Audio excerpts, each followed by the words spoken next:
Sa kulungan ng bagsak ngayon ang isang lalaki matapos ang kasong sexual assault sa isinagawang operasyon ng PNP Mondragon.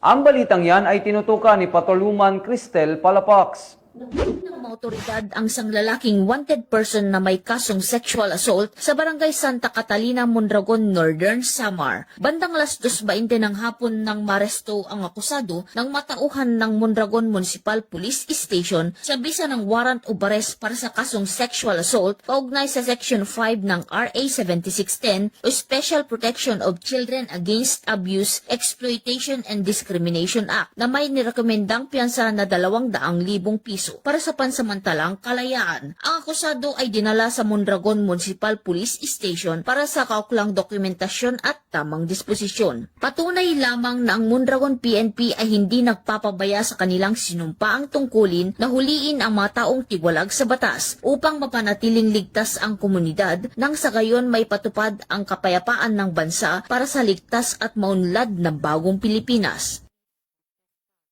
Mula dito sa Eastern Visayas, ako ang inyong PNN correspondent, Patrolwoman Palafox, alagad ng batas, tagataguyod ng Balitang Pulis.